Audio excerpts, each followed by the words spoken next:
وجعت النادي ما مليان يزرع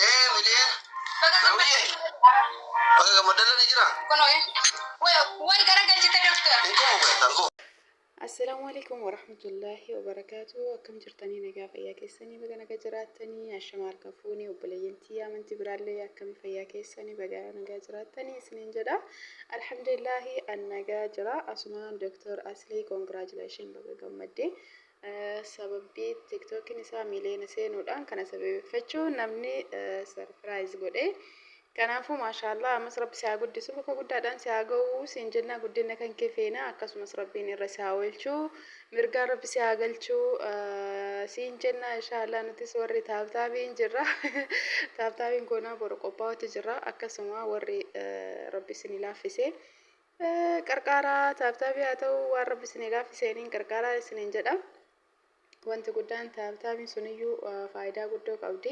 Kanaafuu nutis qimamoonni mana madaamii ni jirra jechuun barbaanneeti. Akkasii isiniin jedha maashaallah seenaa fatiyaa namoota baay'ee jiran natti fakkaata. Alaa kulli haal baga gammaddanii ammas bakka guddaa gahaa rabbiin isin haa guddisu. Waa yaadan hunda irratti rabbi isin haa milkeessu. Fatiyaan asin maaliif na kolfisiiste beektanii? Yeroo dhuftu aslii fiiltariin kan kee bareedaa miti bilbilli kan kee fiiltariin qabu jetteen.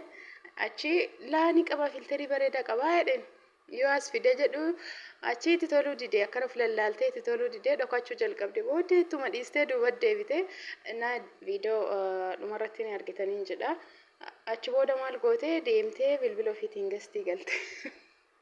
Kanaafuu filteriin aarsaa hagana ga'e nama kafalchiisaa hagana konfidensii nama dhorgaa jechuudha bakka nama sodaachisa jechuu barbaadeeti.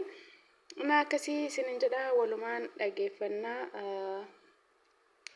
qophii sababii miliyoona seenuuti. Asumaan immoo akka waan tapha moo'ee seetanii akka hin daganneen isiniin jechuu barbaada. Taphni isaa immoo gahee jira. Achi rabbi isin haa ga'u. Nama mirgaan galus haa godhu irra isaa haa oolchu. Taphni immoo hedduu tokkoon ulfaataa dhugaa rabbii jechuun akka biyyaatti bakka wal buusanii wal taphachiisuun kuni ni ulfaataa alaa kulli haal rabbi isaa laaffisu rabbi isaa milkeessu jenna. Na akkasii obboleeyyan tiyyaa asumaanii laayik sheer sabskiraayib gochuu hin dagatinaa isiniin jedha.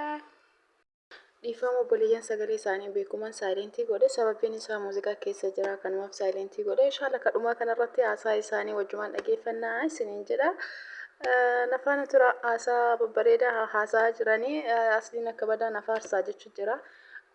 Kun isin immalu namna waan jedhamu tokko jira. Hin beektanii haasawni isaa nama kolfisiisa. Kanaafuu inshaalla walumaan dhageeffanna. waan gootu neetworkii kiyya buugachaati nante mee miliyoon eessara jira miliyoon nawiyee bakka gammadala ni jira way gara galchite doctor inkumu beetanku yalla meena danna kalaqamna si ati yaa gootu danna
kade.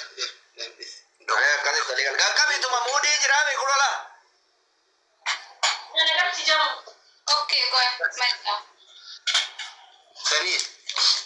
Muruenna yo isina garsi ne nuka tawante. Jalatti murre orba. Hatiya